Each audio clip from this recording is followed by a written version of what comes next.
place why you came to the country at this point in time? Well, basically because Kenya is playing such a tremendously important leadership role in the region, at the world stage, in a range of domains, but first and foremost also in the domain of climate action. And I can only commend the President, the government, the Environment Minister for doing such a fantastic job in rallying the world around more climate action. Perfect. And now, EU has some projects which has to do with monitoring weather patterns within the ICAD region. Now, has this been successful, or you are still trying to figure out the way forward? Well, you know, there is much more that we need to be doing, and that we need to be doing together. The whole case of climate change is so absolutely massive. It is affecting so clearly lives here in the country, in the region, but frankly speaking, all over the world, that the reality is we're not nearly doing enough. So much is needed. The course or the direction of travel is the right one, but let us step up what we're doing, and in particular what we're doing together. So this project has been of help to the region in terms of monitoring the weather patterns and how we support our response, that is, to the weather crisis we are facing. Yeah, and you know, to complicate matters even further, it is what we need to do is much more in terms of mitigation, so driving down emissions and making sure we as people, as industries, as countries are not emitting nearly as much as we're doing today, and driving them down as quickly as possible.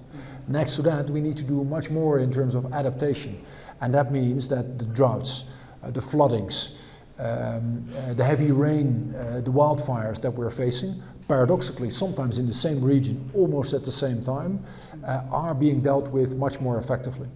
Here in beautiful Kenya, but actually all around the globe. Now, Kenya has come we've just come out from a 5-year failed rain season in Kenya.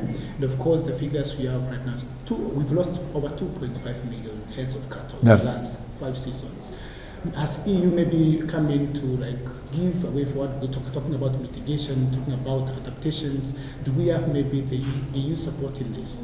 I would make it even broader. I think what our aspiration is to really make sure that you know, the strategic partnership we seek with Kenya comes into full existence in the domain of the economy and trade, in terms of security and safety, and also in the domain of climate action.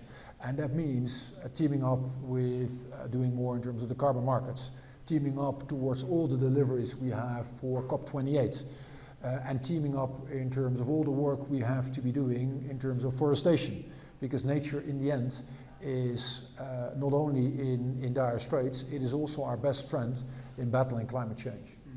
Now, in the next few weeks we'll be going to COP28, and of course I saw you'll be part and parcel of the team participating in the COP.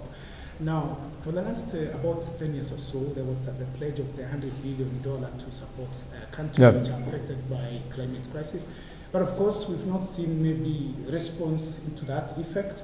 Last year during COP27, again, I was personally there, and they came up with, there was the issue of a loss and damage fund, which was part of the discussion.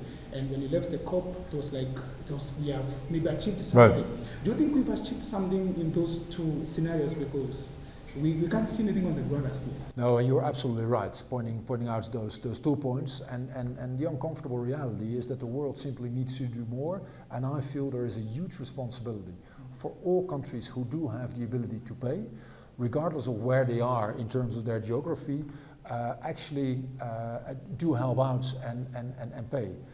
On that 100 billion, the European Union is doing, I feel, more than its fair share with 26 out of the 100.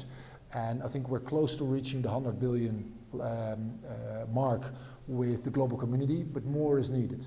And the same is true for loss and damage. I do think we have the obligation to make that into a success at the COP, and link it closely with all the other things that are needed, such as mitigation, peaking emissions, methane, energy efficiency, and renewables goals.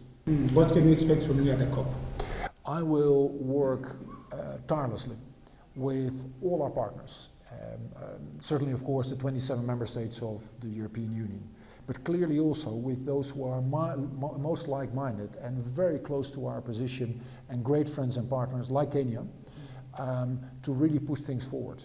Because we cannot allow the COP to fail. And yes, I know, if you look at the geopolitics and if you look at the outlook, the world is in dire straits, but we cannot fail the next generation. We have to deliver at COP28. So the paradox is that the climb is very steep, but reaching the summit is absolutely necessary. Okay, finally, my final question, Madam Commissioner.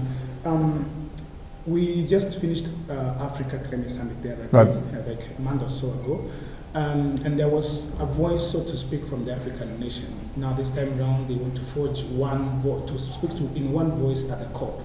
Do you think this time around Africa's interest will be put into action?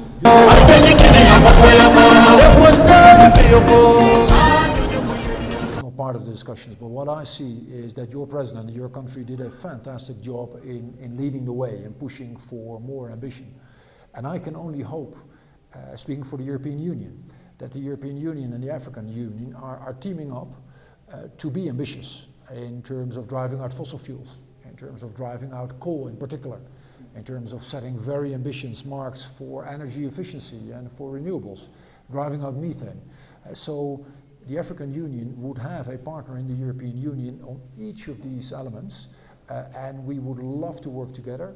And that is, by the way, also the reason I'm here.